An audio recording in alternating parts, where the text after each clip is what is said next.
Hi, I'm Craig, and this is Crash Course Government and Politics. And today we're going to talk about the single most important document in America, one that we'll be talking about a lot over the next few months. No, I'm not talking about O Magazine. It's the United States Constitution, and what we're really going to focus on is how it got made and how it became the foundation of our government.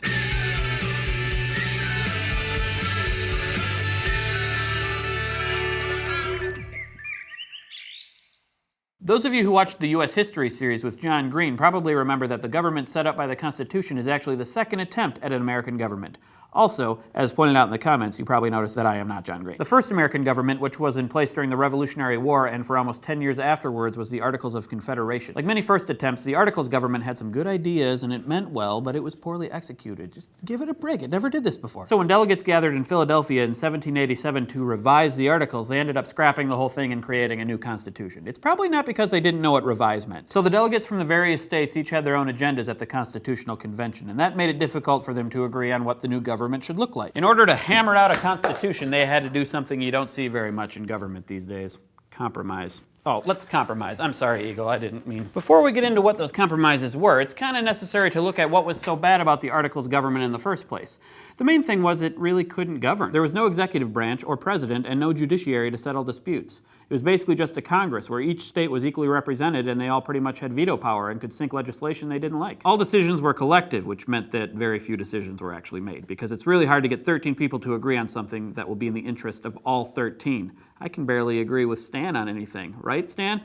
He said wrong. Most important, the Articles government had no power to levy taxes, which meant that if it needed any money to do, well, anything, it had to ask for the money from the states, which were free to say, no, I don't think we'll be giving you any money today, or tomorrow, or ever. As I remember from my college years, and I don't remember much, living without money is awful. Without money, it's pretty much impossible for a government to do anything, except buy ramen noodles. The Articles government was able to accomplish one notable thing, though. One of the big issues it had to deal with was Americans moving out west, which in the 1770s and 80s meant to places like Ohio and Indiana that weren't states yet. The government managed to set up rules for these settlements in the Northwest Ordinance of 1787. This set up a system for eventual statehood, but most importantly, it forbade slavery in these territories, which, as students of American history know, was kind of a big deal. You wouldn't know that. You're not a student of American history. You're a symbol of America, bird.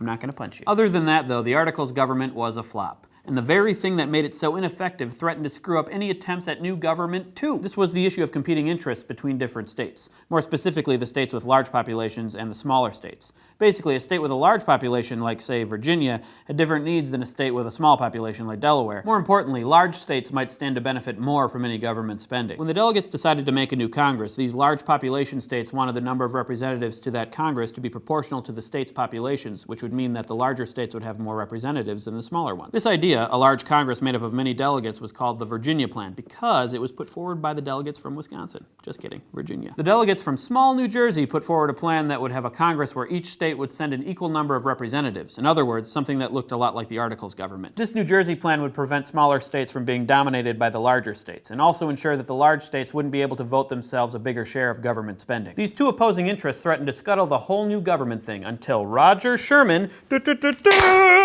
from Connecticut proposed the Great Compromise that gave us the bicameral legislature that we talked about in episode 2, and we've all come to know and love. Sometimes. So the Great Compromise meant that we would have a two-house legislature, but this wasn't the only issue related to how the seats in Congress would be apportioned. The membership in the House would be based on the state's population, but at the time there was an issue about how to count that population. The issue was slavery, more specifically, how to count slaves as part of the state's population.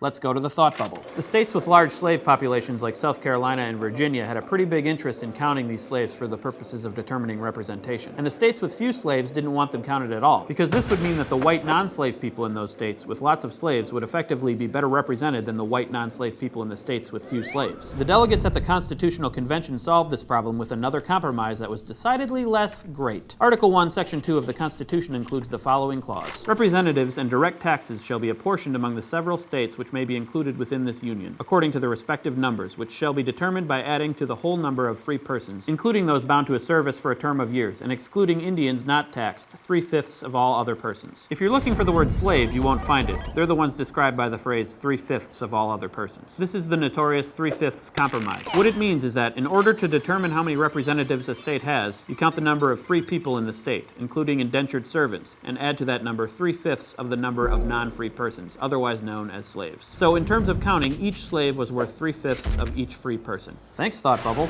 Anyway, this meant that the states with large populations of slaves would be disproportionately represented in Congress, but not quite so badly that most northern states with small numbers of slaves wouldn't vote for the Constitution. What this also did was enshrine the idea that slaves, who were mostly black, were worth less than free people, who were mostly white, and it embedded slavery into the Constitution. So before this Constitution of Compromise could go into effect, it had to be ratified by at least 9 of the 13 states. So each state had a special convention where delegates could vote on whether or not to adopt the new Constitution. These conventions were more open to the public than the Constitutional Convention itself, and the ratification process is the reason why some people say the Constitution is based on the will of the people. But not everybody wanted the Constitution, and they needed convincing. This is where things get a little confusing. Did you want the Constitution? Did you? In 1787, public opinion about the Constitution was pretty evenly divided. Those who wanted the Constitution were called Federalists, largely because of the Federalist Papers, a series of articles written by Alexander Hamilton, James Madison, and John Jay. They wrote the Federalist Papers to convince voters in New York to ratify the Constitution, and since New York did eventually ratify the document, I guess they worked. But we should listen to both sides of the argument in the Clone Zone. So joining us in the Clone Zone today will be Federalist Clone and Anti-Federalist Clone. Let's hear from Federalist Clone first. Fetty? Can I call you Fetty? No. The Federalists were the incredibly intelligent Americans who thought that a strong central government would benefit the country as a whole. They tended to come from cities, and often they represented commercial classes, especially wealthy people who had lent money to the government during the Revolution. They liked the new Constitution because they felt that a strong national government would pay its debts, and this was good for business. They also tended to want stronger ties with England, again, because England was a good trading partner. Given the raging success of the Articles government, it's pretty clear that the Federalists were right. Okay, now let's hear from Anti-Federalist Clone. How do you respond, Auntie? I'm not your aunt. Sure, Federalists were right to believe in tyranny. Anti-Federalists were right to be skeptical of a large government that would trample on our individual liberties. They didn't want a big government that would tax them to death and possibly take away their slaves. In general, Anti-Federalists felt that states would be the best protectors of people's rights and liberties because, being smaller, they would be more responsive to people's needs. Okay. The Anti-Federalists published pamphlets and articles too, but we weren't quite as organized, so we didn't have a coherent set of Anti-Federalist papers to push on government students. Okay, you seem really mad about this. I am. But you eventually lost the debate. I did. Huzzah! How come he got to shoot fireworks? I didn't know he was going I wanted to shoot fireworks. I'm sorry. Next time you can have fireworks. So the Federalist position won out and the Constitution was ratified, and that's the government that Americans have been living under ever since. Hooray! Because the Constitution was passed, we tend to think that everyone loved it, but it wasn't nearly as clear-cut as hindsight makes it appear. Eventually, the Federalists had to offer another compromise, promising a Bill of Rights in the first 10 amendments. This isn't called one of the constitutional compromises because it happened outside of the convention, but it was yet another example of how different interests had to give a little in order to get a constitution passed. It's very important to remember that compromise, the idea of balancing interests and giving a little to get a lot, is embedded in the Constitution. While today it seems like a political dirty word, compromise is the basis of the American government itself. Thanks for watching. I'll see you next week. Well, I'll compromise. See you in a week and a half. Let's face it, Stan's probably not going to get this done in time anyway. Crash Course Government and Politics is produced in association with PBS Digital Studios. Support for Crash Course U.S. Government comes from Vocal. Vocal supports nonprofits that use technology and media to advance social equity. Learn more about their mission and initiatives at vocal.org. Crash Course was made by all of these nice people at the Chad and Stacy Emmett Studio in tropical Indianapolis. Thanks for watching.